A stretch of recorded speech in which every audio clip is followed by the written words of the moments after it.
nós vamos para um segundo momento, que é pensar de novo baseado na apostila base que está na sala virtual que vocês têm, que é essa apostila elaborada pela professora Gedinei Araújo de Vasconcelos, certo? E com a minha contribuição.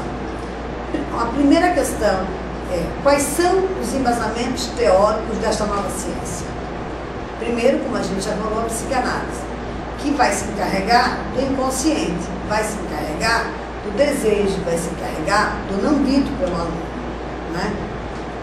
Que e muito vai contribuir para tentar se trabalhar com esse capital, né, cultural, esse capital que nosso aluno traz. Depois a psicologia social, né, que aí a gente já citou inclusive na psicanálise Freud, na psicologia social, a primeira grande contribuição do Michel Rivière, que visa a construção do sujeito e suas relações grupais e institucionais, né, e que elas se dão em condições socioculturais e econômicas, e que no caso do nosso aluno, de formas diferenciadas, porque as condições socioculturais e econômicas dos nossos alunos, elas são muitas vezes de forma muito variáveis. Também a contribuição da psicologia genética, né, do Jean Piaget, a questão epistemológica, que vai analisar e descrever o processo de como se constrói o conhecimento e como ele se constrói numa interação com os outros e com o objeto. E aí a gente também vai beber lá no Vygotsky, nessa interação social que o Vygotsky sempre apontou e que a gente já viu lá na psicologia, tanto do desenvolvimento quanto da aprendizagem. A questão da linguística, porque ela vai se encarregar da compreensão da linguagem. Como se dá mesmo esse diálogo? Né? Como se dá essa troca em sala de aula? Até que ponto, de novo, né, há esse respeito à fala que o aluno traz? Como é que nós, professores, estamos decodificando essas falas, né? Essa queixa, esse desejo, essa coisa latente? Como é que nós estamos trabalhando isso? De forma a incentivar ou de forma a desautorizar? A pedagogia, que vai contribuir com as diversas abordagens do processo de ensino-aprendizagem, certo? E a neuropsicologia, que vai possibilitar a compreensão dos mecanismos cerebrais, né, que vão estar nos dando subsídio para aprimorar ou não essas atividades mentais. E aí, quando a gente vai lá pensar, aquilo que um aluno disléxico traz, aquilo que um aluno que tem TDAH traz, que a gente precisa, né, da neuropsicologia para nos ajudar. Então, hoje, pode-se dizer que já se consolidou que os fundamentos da psicopedagogia são filosóficos, psicológicos, biológicos organicistas e socioculturais. Até porque o nosso aluno está nessa... Sempre lembrando, gente, que se vocês olharem todos esses slides, eles têm a fonte de onde eles foram pesquisados, onde eles foram elaborados, de onde nós estamos trabalhando com esse material. Quais seriam, então, os locais de atuação desse psicopedagogo? Então, nós temos a clínica psicopedagógica, nós temos a instituição escolar, nós temos a instituição hospitalar, nós temos as empresas. Por quê? São áreas que o psicopedagogo pode trabalhar, né? Lembrando que é importante, e é uma das tarefas que está apontada na apostila, a leitura obrigatória do Código de Ética do Psicopedagogo, que lá vai estar estabelecido, né, os limites dele de atuação em cada área dessa, certo? E a própria questão ética que permeia a prática dele, como sigilo, cuidado, aprimoramento e etc. Então, ainda trabalhando com a Nádia Rossi, né, nós vamos colocar que a psicopedagogia ela pode contribuir em vários contextos. Então, nós temos a psicopedagogia familiar, que vai ampliar a percepção sobre os processos de aprendizagem dos pais em relação à aprendizagem do seu filho, vai buscar o resgate da família no papel educacional, vai complementar a escola, diferenciando as múltiplas formas de aprender, respeitando as diferenças dos filhos.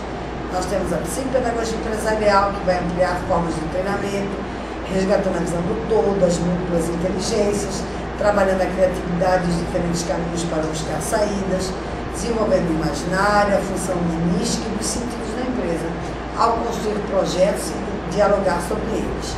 E a psicopedagogia hospitalar, que é um outro espaço de atuação do psicopedagogo, que vai possibilitar a aprendizagem, o lúdico e as oficinas psicopedagógicas com os internos. Nós temos ainda 3 conotações, né, que estão colocadas para a psicopedagogia como uma área do conhecimento. Primeiro, a prática clínica, que é o consultório individual, ou grupal, familiar, em instituições educativas e sanitárias. E aí, o psicopedagogo ele precisa ter uma formação específica, não pode só fazer psicologia, né, até porque ele está.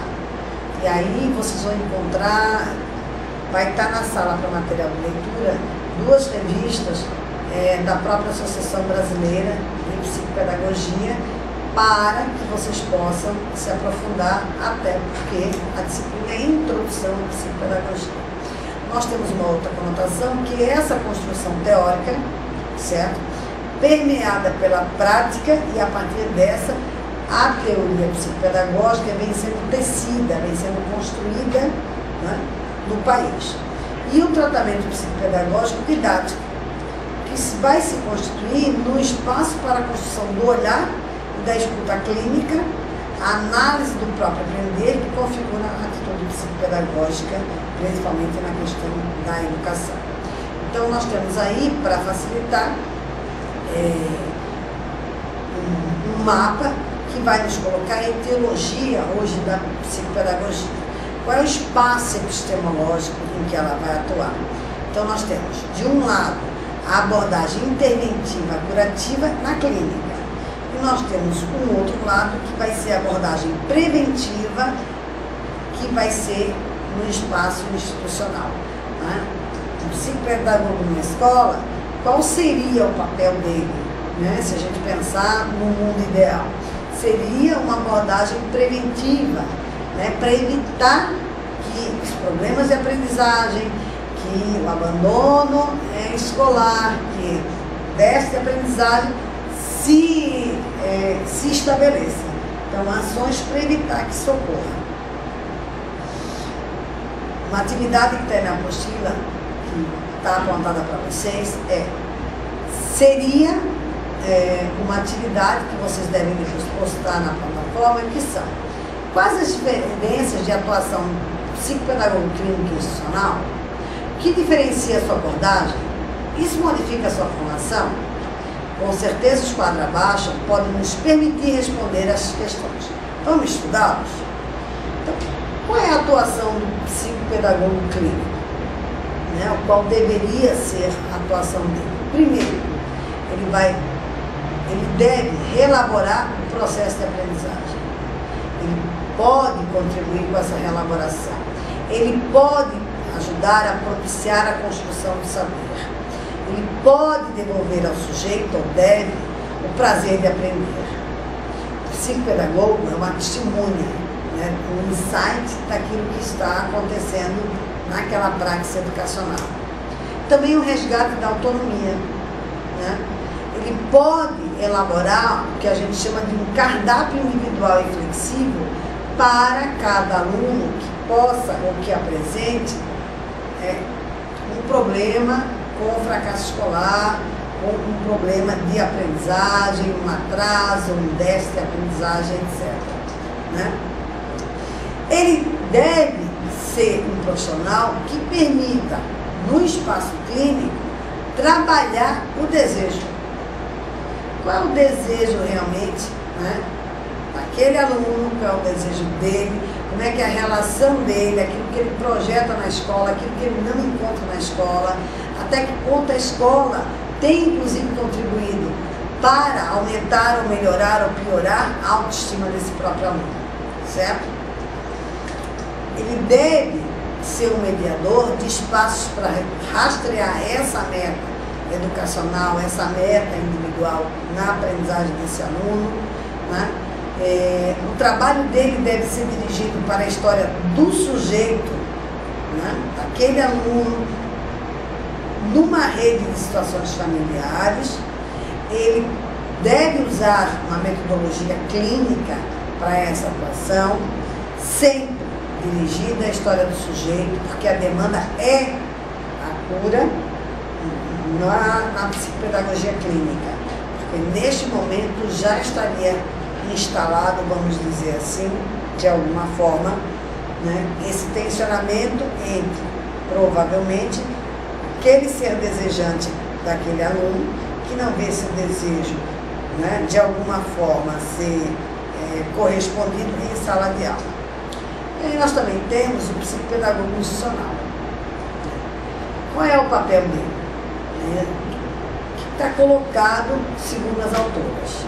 Bom, primeiro, ele vai administrar ansiedades, ele deve criar um clima harmonioso nos grupos de trabalho, ele deve colaborar com a construção do conhecimento, ele deve ser profissional que deve identificar obstáculos no processo de aprendizagem e desenvolvimento, ele deve ser a pessoa que deve implantar recursos preventivos, conscientizando os conflitos de fragmentação do conteúdo e da não formação de grupos.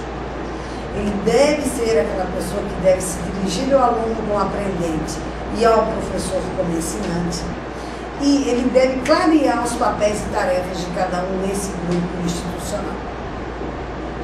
Agora que você já sabe, que você já estudaram, né, que um psicopedagogo pode atuar em diversas instituições com diferentes conotações e diferentes atuações de abordagem, que tal vermos quais são os campos norteadores dessa ação psicopedagógica e fazer, inclusive, um link com aquilo que a gente estudou até agora, da filosofia, da psicologia e da atuação do pedagogo.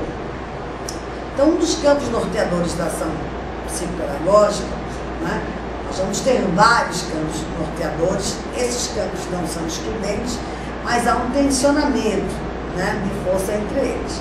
Primeiro, nós temos uma abordagem psiconeurológica, né, que vai ser fundamentada na biologia, na psicologia e nos processos educativos e do treinamento.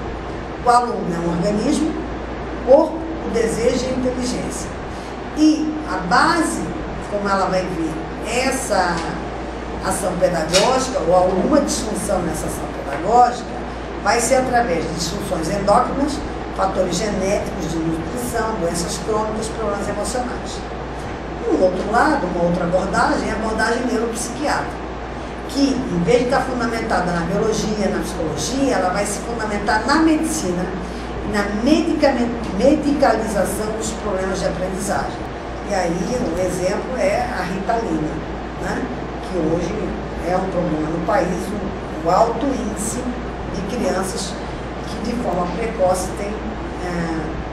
vem tomando Ritalina.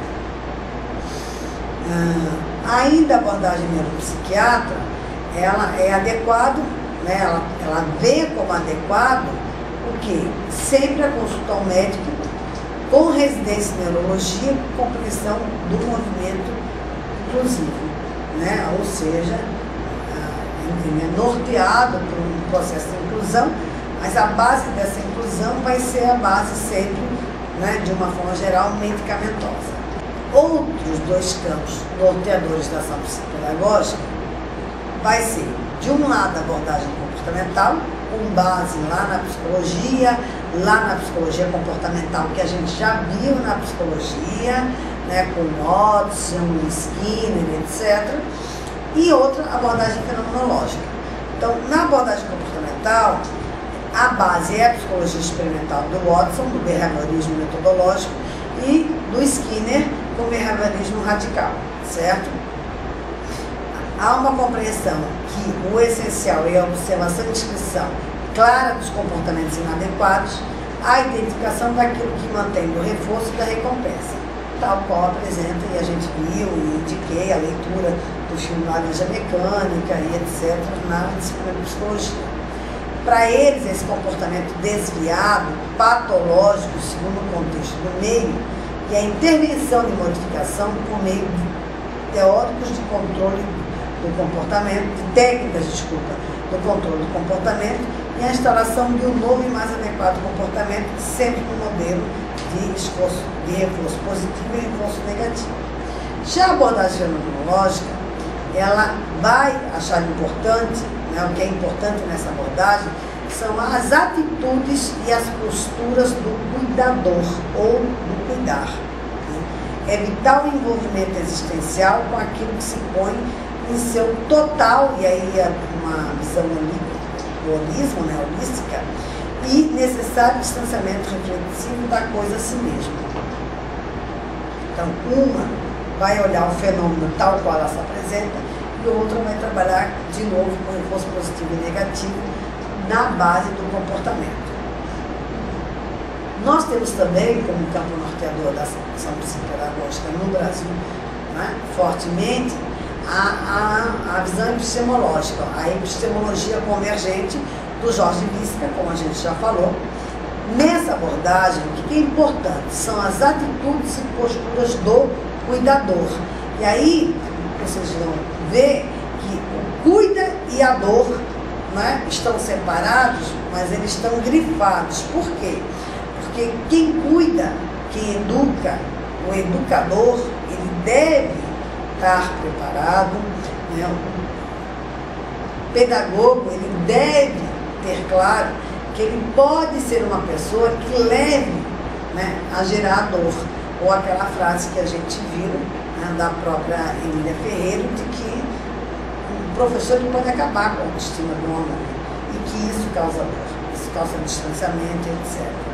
Então, para o Jorge Visca, evitar o envolvimento existencial com aquilo que se põe ao meu ser total, portanto, uma visão holística, e o necessário distanciamento reflexivo da coisa a si mesma, que é a base da fenomenologia.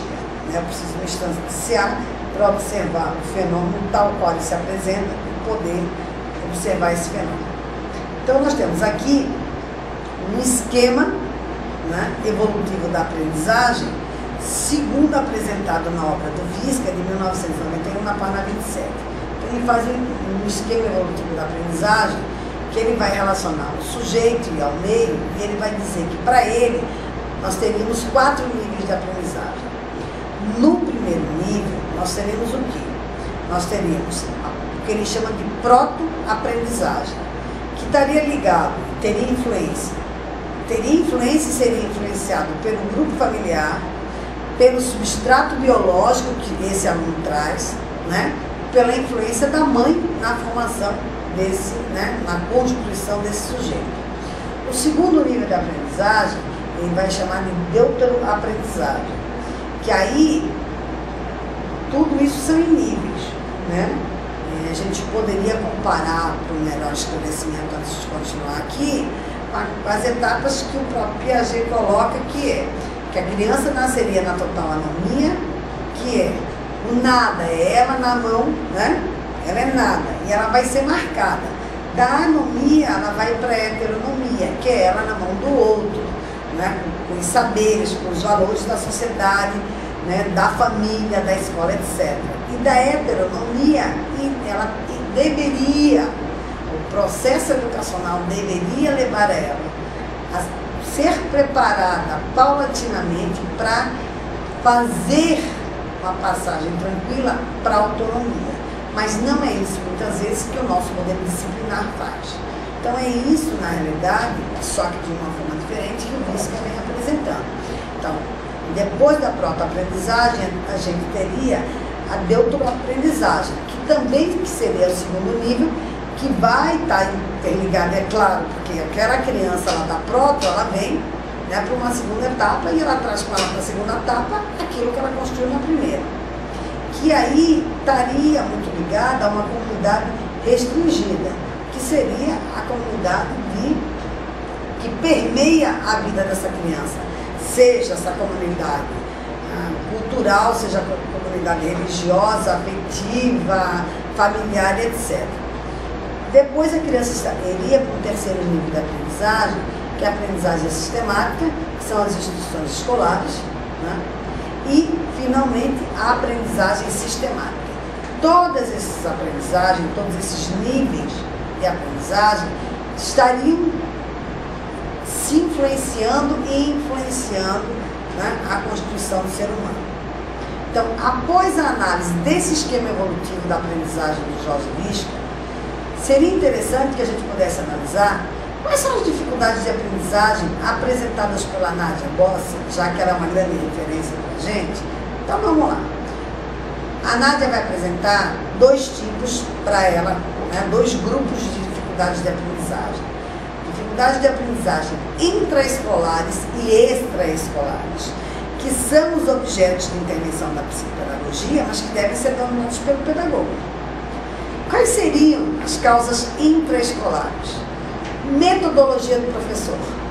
Até que ponto essa metodologia leva em consideração aquele ser, aquele aluno que é um ser desejante, leva em consideração uma metodologia adequada para aquilo que ele quer ensinar, para a idade que ele quer ensinar, para a maturidade daquele aluno. Uma outra questão, a formação do professor.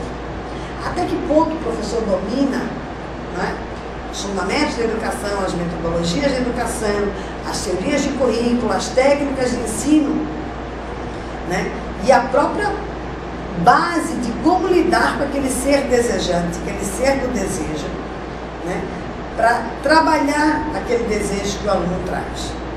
A própria cultura da escola, que muitas vezes a cultura não permite, né, ou ela dificulta a aprendizagem do aluno. A relação professor-aluno, até que ponto essa relação é a relação que permite ao aluno uma aprendizagem? Porque muitas vezes a relação professor-aluno, ela é que vai ser um fator para dificultar essa aprendizagem.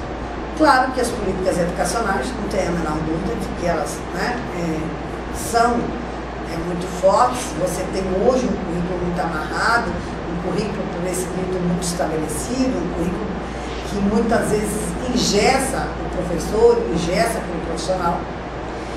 Um fator também muito importante na aprendizagem, nas dificuldades de aprendizagem, nessas causas intraescolares, ou seja, dentro da escola, dentro dos espaços educacionais, é a representação do professor sobre a dificuldade da aprendizagem escolar. Porque se eu sou um professor que eu tenho uma representação que determinado aluno não aprende, ou que determinado aluno, determinada camada social não vai aprender, ou que determinado aluno que tem ou dislexia, ou disfasia, ou dislalia, ou qualquer uma, né, não vai aprender, aí realmente fica difícil, porque nem eu acredito no meu aluno, né, tenderei, o aluno vai perceber isso, e isso vai dificultar, isso vai baixar a autoestima do aluno, etc. Então, um ponto primordial que ela aponta é isso. Ela também vai apontar nas dificuldades de aprendizagem como fatores, entre os muitos, mas fatores bastante relevantes que ela considera, as causas extracurriculares, né, extras escolares. Primeiras, as orgânicas, lesões, doenças, a hiperatividade, a imaturidade do sistema nervoso central, né, que são, veja, dificuldades que vão dificultar, mas não impossibilitam. Não se eu entender que todo mundo pode aprender, em ritmos diferentes, mas aprende. Agora, eu preciso levar este aluno a essa aprendizagem, né? Eu preciso, de alguma forma, construir esse canal e não fechar pontes. Um outro ponto que ela aponta como causa extracurriculares são as questões emocionais, né? O aluno traz neuroses, traz psicoses, perversões, inibição intelectual. Até que ponto eu consigo lidar com isso? Até que ponto eu domino o que é uma neurose, o que é uma psicose, até que ponto eu consigo identificar, até para apontar para a escola a necessidade de uma equipe multidisciplinar, um psicólogo, um psicopedagogo para aquela atuação, ou eu posso indicar à família a necessidade de uma intervenção, né, para ajudar nisso. Mas como eu faço o meu planejamento, prevendo que apesar de ter uma neurose, apesar de ter uma psicose, uma prevenção, uma inibição, aquele aluno é capaz de aprender e eu sou capaz de modificar, né, a aprendizagem dele. Outro ponto que ela aponta como causas escolares são as questões culturais. A falta de estímulo desse aluno, as condições socioeconômicas, né? Se a gente pensar as questões culturais hoje, elas são muito fortes, né? Porque muitas vezes você liga a televisão, você vai para o Face, você vai para as mídias como tem hoje, e você veja tanta coisa lá acontecendo, né? Quem são os nossos heróis, como é que isso está acontecendo, até que ponto nós somos uma sociedade que dá valor à educação, né? Que a cultura é valorizada. Questões intelectuais, né? assim, até que ponto o aluno me traz ou não para a sala de aula um atraso no desenvolvimento intelectual ou uma deficiência. E que é muito comum hoje. Não é?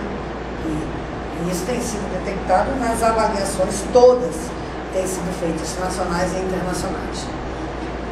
Outras causas extracurriculares que ela tem notado são questões específicas. O aluno que tem dislexia, que tem disgrafia, que tem descalculia. Até que ponto, né, pedagogo, até que ponto aquele professor sabe identificar, né, ou quando o diagnóstico, o aluno vem com esse diagnóstico, ele sabe trabalhar, ele sabe que é uma dislexia, ele sabe que é uma disgrafia, ele sabe que é uma descalculia, ele sabe como trabalhar esse aluno, como é que ele faz a inclusão desse aluno, porque se o próprio pedagogo não sabe o que é isso, como é que ele vai identificar? Como é que ele vai saber, né, assim, o aluno não aprende matemática, ele não aprende porque ele traz um déficit, ele não consegue aprender, ele não aprende porque não consegue pela questão metodológica, ou ele tem uma descalculia. Então, esses fatores, essa formação é essencial para o professor. É essencial que o pedagogo domine isso. E é por isso que no material e na sala de aula, tanto na apostila a gente vai ter indicações, como estamos indicando 2 revistas, como estamos indicando vários filmes que estarão postados na sala virtual, para que vocês vejam. Tem um filme específico que a gente já colocou sobre dislexia, e tem vários filmes que vão trabalhar essas questões específicas, chamadas de causas extracurriculares, que vão ser fatores essenciais ou não nas dificuldades de aprendizagem escolar. E a relação dos pais com o estudo dos filhos. Né? Com a mudança na sociedade, cada vez mais a gente vê, ou porque não conseguem, ou porque não sabem, ou muitos não têm tempo, ou muitos não têm interesse, e alguns não conseguem ajudar. Como é que a gente envolve esses pais? Mas envolve de tal forma, não para chamar ele lá e para reclamar do filho dele, mas como a gente consegue orientar esses pais para que eles possam nos ajudar, né, na educação do filho deles. Então, agora, vistos os principais aspectos que podem impactar na aprendizagem escolar, sejam eles intra ou extra-escolares, nós podemos agora estudar um pouco as diferenças funcionais da estruturação cognitiva segundo Jorge Visca.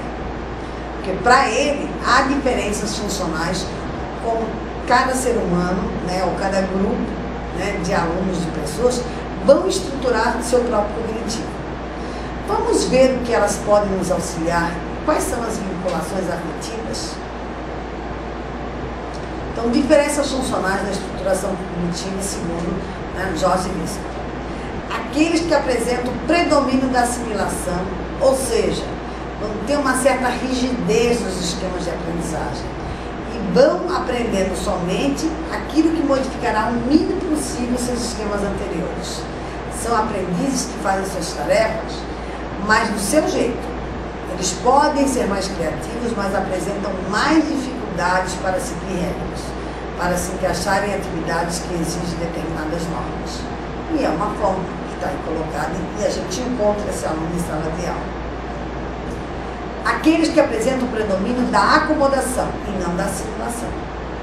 E aí lembrem dos conceitos de assimilação, acomodação, decodificação, colocado pelo Vygotsky.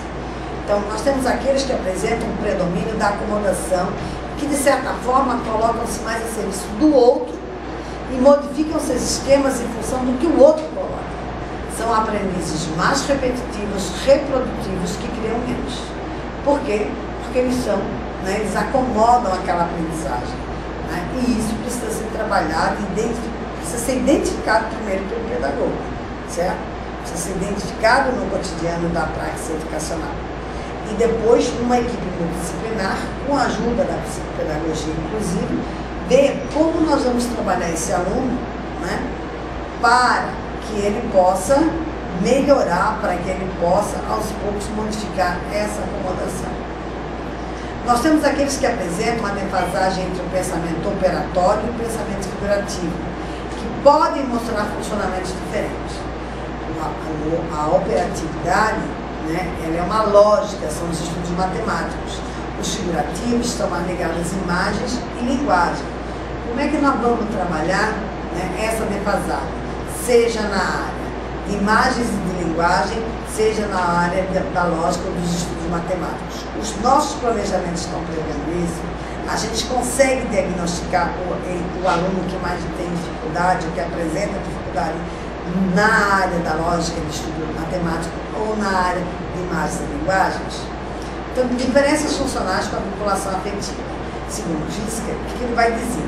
Nós temos aquele aluno que são impulsivos, que mal podem ouvir, né, a consigna ou aquilo que está pedindo e já estão realizando a tarefa. Né? Eles agem na impulsividade. Nós temos aqueles alunos extremamente cuidadosos que ouvem todas as informações, pensam antes de começar e organizam-se de forma a realizar uma tarefa apresentada. Então, tudo tem que ser muito explicado. Como trabalhar essas diferenças? Como agregar esses diferentes perfis de tal forma que um ensine o outro, um agregue valor na interação social, nessa aprendizagem. Nós temos aqueles que fogem da tarefa para fazer outra tarefa e estão sempre atrasados em seus compromissos. Como trabalhar esse aluno? Como fazer um processo de